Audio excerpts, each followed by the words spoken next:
సాయిరాం ధ్యానవాహిని స్వామి భగవాన్ శ్రీ సత్యసాయి బాబా వారు రచించిన ధ్యానవాహినిలో 8th chapter 8 ధ్యానమునకు చిత్తైకాగ్రత ప్రధానము.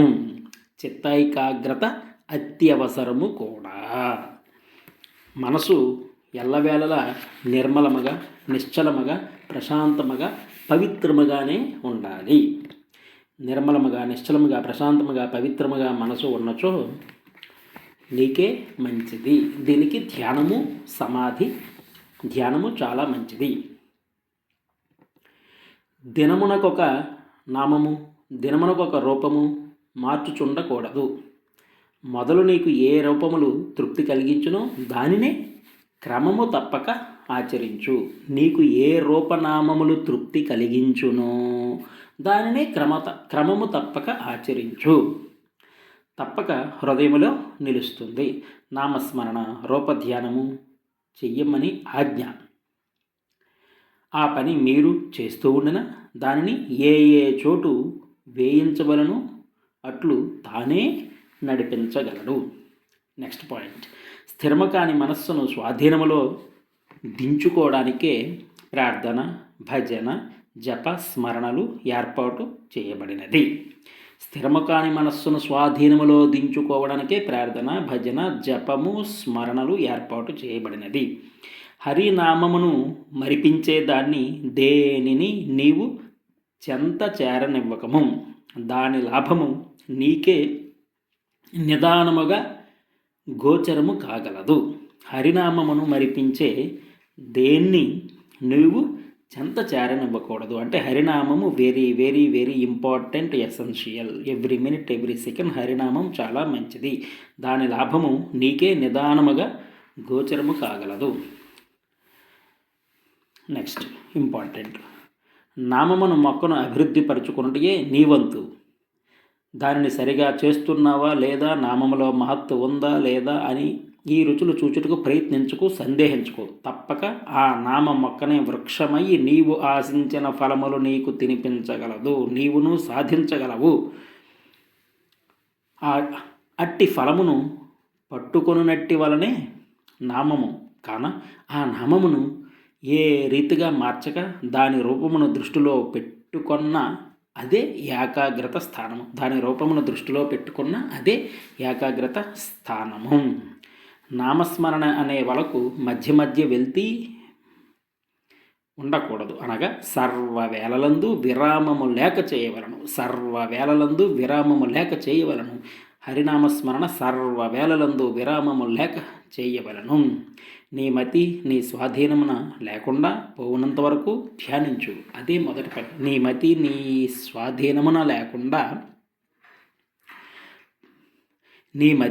నీ స్వాధీనమున లేకుండా పోవునంత వరకు ధ్యానించు. అదే మొదటి పని. అంటే కాన్సన్ట్రేషన్ వెరీ ఇంపార్టెంట్. మనసు ఎట్లు పారిపోతే అట్లు పారిపోని, నీవు మాత్రము దాని వెంట ఎక్కడ పోతుందో అని చూచుకుంటూ పోవద్దు. నీవు ఉన్న చోటే ఉండు. మనసు ఇష్టం వచ్చినట్లు తిరిగి కడకు అలసి నీ చెంతకే వచ్చును. మనస్సును లక్ష్య పెట్టకు. తప్పక నీ ధ్యానమున ఏకాగ్రత లభించును. నామముతో సర్వము శుచి కాగలదని స్థిరము చేసుకో. చేసుకో. భగవంతుడన్న ప్రేమ ఉండవలను.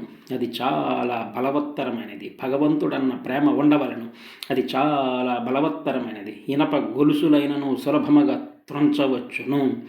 దీనిని ఎవ్వరును త్రుంచ సాధ్యము కాదు. క్రూర మృగములు సైతము ఈ ప్రవాహములో మునిగిపోవచ్చున్నవి. దీనినే దైవమాయ అంటారు. భగవంతుడన్న ప్రేమ ఉండవలను. అది చాలా బలవత్తరమైనది. ఇనప గొలుసులైనను సులభముగా త్రుంచవచ్చును. అంటే భగవంతుడు నీ ప్రార్థిస్తే అలా జరుగుతాయి. అనేక సినిమాల్లో కూడా చూపించారు. భగవంతుడిని బాగా ప్రార్థిస్తే వాళ్ళకు ఉన్న ఇనప గొలుసులు కూడా తెగిపోయినాయి. అది భగవంతుడు is the power of God. నామముతో సర్వము శుచి కాగలదని స్థిరము చేసుకో. అయితే నీకు అనేక జన్మలు కలవు. అనేక జన్మల గురించి ఒక్కసారి చూద్దాం. స్వామి భగవంతుడు ఏమి చెప్పారో. నిత్య సంబంధము ఉన్న పరమాత్మను మరచుట న్యాయము కాదు. బంధువులందరూ వాకిట దాకను వాళ్ళ కాటికే ఒత్తురు. బంధువులందరూ వాకిటి దాకను వల్లకాటికే ఒత్తురు. బంధమనిచి నిన్ బాయని ఆపద్బాంధవు భగవన్నామమేరా అన్నట్లు ఆపద్బాంధవు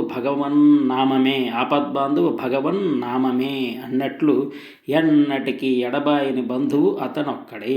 ఈ జన్మములందు ఎంతమంది తల్లులు, నీకు అనేక జన్మలు ఉన్నవి కాబట్టి అన్ని జన్మలు కలిపితే నీకు ఎంతోమంది తల్లులు, ఎంతోమంది తండ్రులు, ఎంతోమంది భార్యలు, ఎంతోమంది భర్తలు, ఎంతోమంది పుత్రులు, ఎంతోమంది మిత్రులు, ఎంతోమంది శత్రువులు, జన్మ జన్మకు లెక్కలేనన్ని మార్లు ఉండినవారు.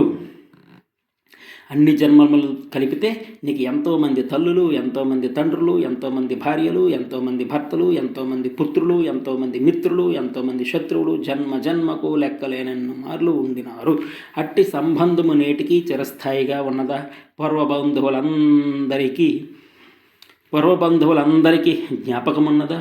నీకు వారు లేరు, వారికి నీవు లేవు. ఇద్దరికి మాత్రము పరమాత్మ ఒక్కడే.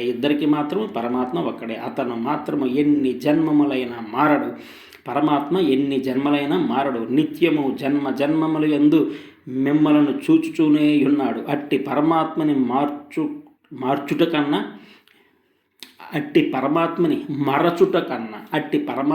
మరుచుట కన్నా వేరు విషాదమున్నదా? పరమాత్మ చింతన జాగ్రత్తగా చేసుకొని ఉండవలను. ఇంద్రియములు మన ఆధీనములోనే ఉండవలను. నెక్స్ట్, ఇంద్రియములు పట్టుతప్పి తమ వ్యాపారములు తాము నిరాకరించినప్పుడు తన బంధువులు, మిత్రులు, తల్లిదండ్రులు, భార్య, బిడ్డలు మొత్తుకుంటూ ఒకవైపున త్వరగా ప్రయాణమునకు సిద్ధము కమ్మని కఠినముగా తొందరపెట్టు మృత్యు దూతలు ఒకవైపున. ఈ పరిస్థితి ఎప్పుడు ఏ రోజు వస్తుందో ఎవరికి తెలుసు? అది రాకముందే పరమాత్మ చింతన జాగ్రత్త చేసుకొని ఉండవలను. ఎల్లప్పుడూ పరమాత్మ చింతన పరమాత్మను వైపే మనసు ఉండవలను. మనసును పరమాత్మకి ఇచ్చేయటమే. 8th chapter successfully completed. Chapter number 9, ధ్యాన జపముల సత్వగుణము. అది చూద్దాం. ఇది 3 రకములు ఉన్నవి. మానవులకు 3 విధములైన దశలు ఉన్నవి. మొదటిది అస్పష్టముగాను, మధ్యదశ కార్యములతో కూడినదిగాను, మూడవది ఉత్తమముగాను ఉండును. అవియే తమోదశ, రజోదశ, సత్వదశ ఉత్తమం. వీటి గురించి ఆల్రెడీ ప్రీవియస్ చాప్టర్లో ఎక్స్ప్లెయిన్ చేయటం జరిగింది. మోహము పనికిరాదు. మోహము చాలా డేంజర్. నెక్స్ట్, సద్గుణములను చూచి సర్వేశ్వరుడు ప్రేమించును, సంతోషించును. లోకుల తుచ్చ ప్రేమలకు లొంగకండి. పవిత్రమైన పరమాత్మ ప్రేమకు, దయకు ప్రాకులాడవలెను. పవిత్రమైన పరమాత్ముని దయకు ప్రాకులాడవలను. లోకుల ప్రేమ క్షణములకు మారుచుండును. లోకుల యొక్క ప్రేమ క్షణములకు మారుచుండును. అది వారి ఇష్ట అయిష్టములపై ఆధారపడి ఉండును. భగవంతుని ప్రేమ కేవలము సద్గుణముపైనే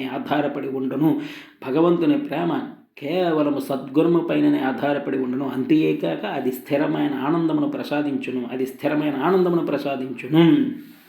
మానవుని మంచి సౌందర్యము సద్గుణమే కానీ వేరు కాదు. మానవుని యొక్క మంచి సౌందర్యము సద్గుణమే.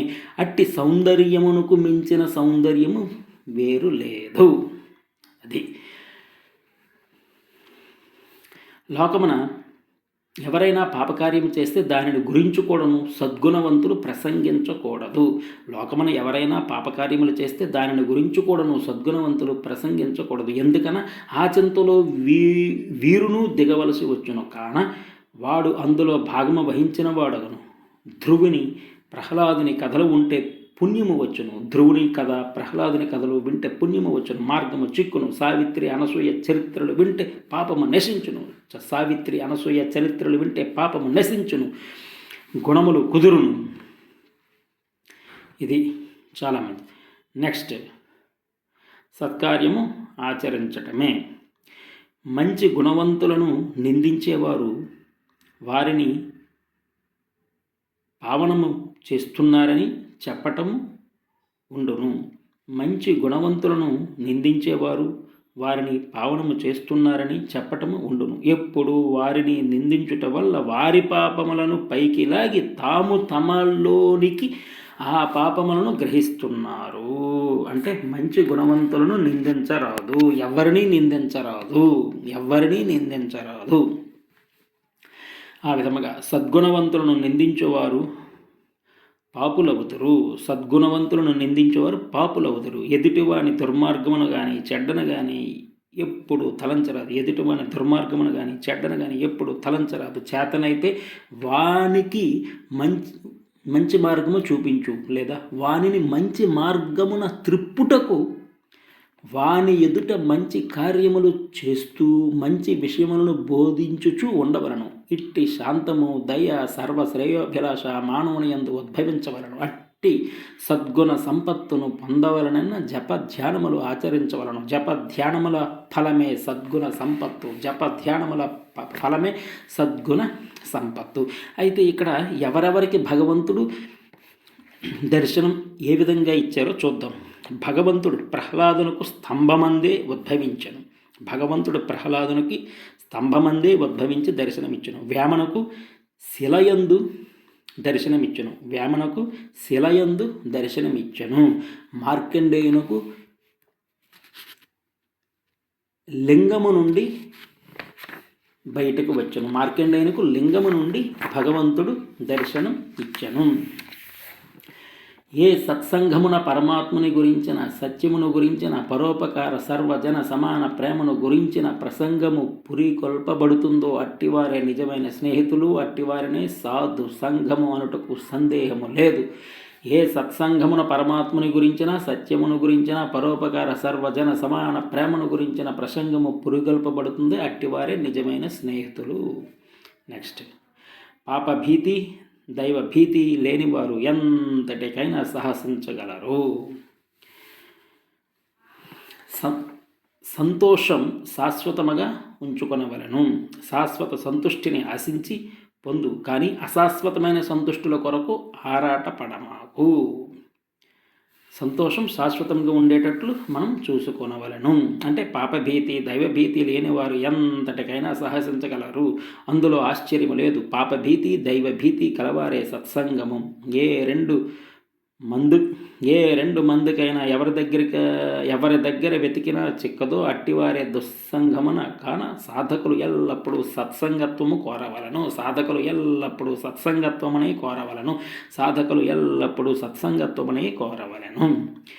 నీకు నే చెప్పిన గుణములు గల స్నేహితుడు దొరకకుండినా నీకు నీవు ఒంటరిగానే ఉండు, నష్టమేమీ లేదు. నీకు సద్గుణములు గల స్నేహితుడు దొరకకపోతే ఒంటరిగానే ఉండు, నష్టమేమీ లేదు. నీకు చేతికి చిక్కినప్పుడు సరి అయిన బోధనలు చేయవచ్చును, కానీ వారి బోధనలలో నీవు చిక్కులు కొనకు, వారి మాటలకే చోటివ్వకు, అసలు అక్కడ ఉండట కూడా ఇచ్చపడవద్దు. ఇట్టి గుణములతో ఉండిన ధ్యాన జపములు సులభముగా కుదరగలవు. Next important points. నీకు నే చెప్పిన సుగుణములు గల స్నేహితుడు దొరకకుండా నీకు నువ్వు ఒంటరిగానే ఉండు, నష్టమేమీ లేదు. దుస్సంగత్వమును గురించి తలంచకూడదు, ఎప్పుడూ సత్సంగము గురించే తలంచవలెను. నీకు చేతికి చిక్కినప్పుడు సరి అయిన బోధనలు చేయవచ్చును, కానీ వారి బోధనలలో నీవు చిక్కులు కొలకు, వారి మాటలకే చోటివ్వకు. సుగుణముల వలన మాత్రమే ధ్యాన జపములు కుదురును. Next, 9th chapter successfully completed. Chapter number 10, ధ్యానమునకు సహాయములు. నిష్కపటము, నిర్మలము, వినయము. దీనిని చూద్దాం. ఎల్లప్పుడూ సంతోషముతో కూడిన నవ్వు ముఖము కలిగి ఉండవలను, ఉత్సాహముగానే ఉండవలను, కాన్ఫిడెంట్గానే ఉండవలను, ధైర్యముగానే ఉండవలను. ఎల్లప్పుడూ సంతోషముగా, ధైర్యముగా, కాన్ఫిడెంట్గా, ఉత్సాహముగా, సంతోషముతో, ధైర్యముగా, కాన్ఫిడెంట్గానే ఉండవలెను. నెక్స్ట్, ప్రేమతో విశ్వాసముతో ఇష్టరూపమును ఇష్టనామమును స్మరించిన ధ్యానించిన చాలును. ప్రేమతో విశ్వాసముతో ఇష్టరూపమును ఇష్టనామమును స్మరించి ధ్యానించిన చాలును. అట్టి దానికి సంతోష స్వభావము వృద్ధిపరచుకునవలను. ఎల్లప్పుడూ సంతోషంతో కూడిన నవ్వు ముఖము కలిగి ఉండవలను. ఇదే మానవునికి మంచి పృథక్త్వమును ఇచ్చును. జనులు కూడా నిన్ను ప్రేమింతురు. అప్పుడు పరమాత్ముడు కూడా నిన్ను చూసి సంతోషించును. నిష్కపట ప్రయత్నముతో నిర్మల స్వభావముతో వినయ విధేయులతో ధ్యానమును ఆచరించు. అప్పుడు నీ మనోభీష్టములను తప్పక పొందగలవు. ఎట్టి మాటలందును ఉద్రేకము తెచ్చుకొనవద్దు. ధైర్యము కోల్పవద్దు. ఎట్టి వారినైనను గౌరవించు. అట్లుండిన సర్వజన సమాన ప్రేమ అభివృద్ధి అగును. అప్పుడు ధ్యానము శాంతముగా కొనసాగును. Once again very important.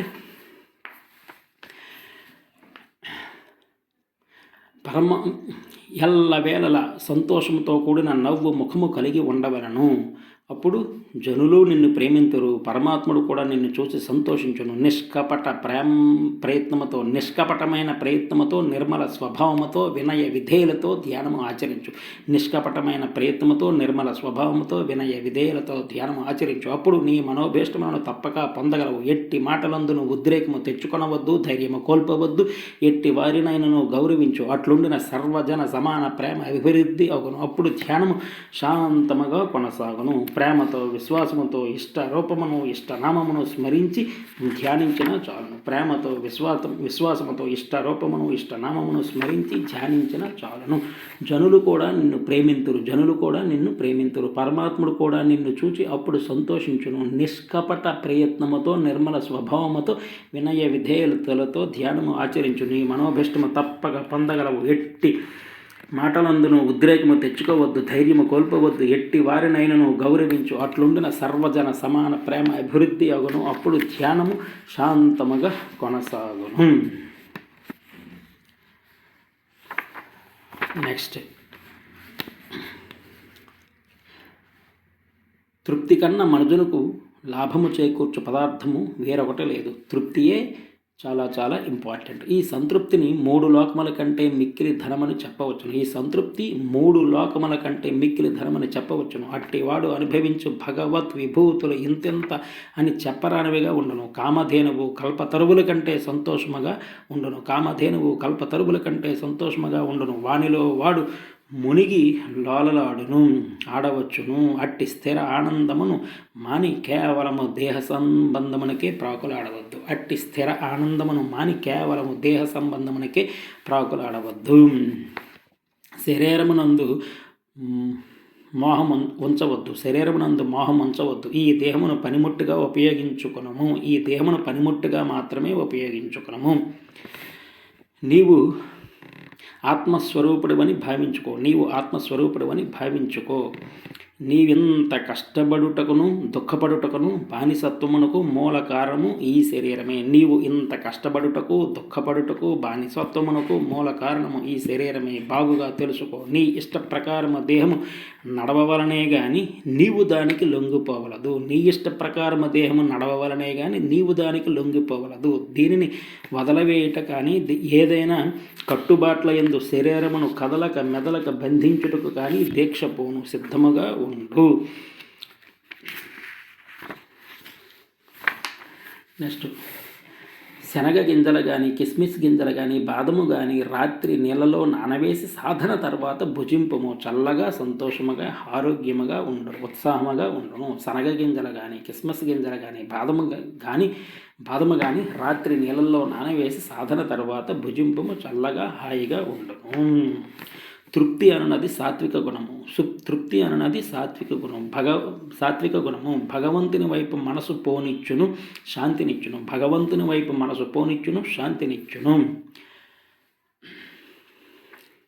వాడు పూర్తి సత్వగుణము కలవాడై ఉండును. లోనుండు ఆత్మతో సమ్మేళనము కలుగును. పూర్వపు ఋషులు భిక్షులు యోగులు ఇట్టి సంతృప్తి వలనే నిశ్చింతగా సాధన చేసుకొని సార్థకము కాంచుచుండరి. తృప్తియే సాధకులకు సాక్షాత్కార మార్గమును నడచుటకు తగిన ఉత్సాహము శక్తి ప్రసాదించును. తృప్తియే సాధకులకు సాక్షాత్కార మార్గమును నడచుటకు తగిన ఉత్సాహము శక్తి ప్రసాదించును. తృప్తి వల్లే వివేక వైరాగ్యములో విచారణ శక్తి బలపరచుకొనవచ్చును.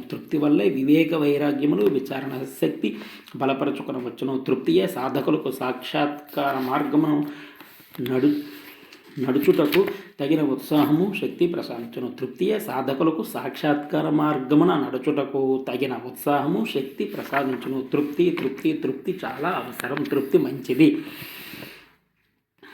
నెక్స్ట్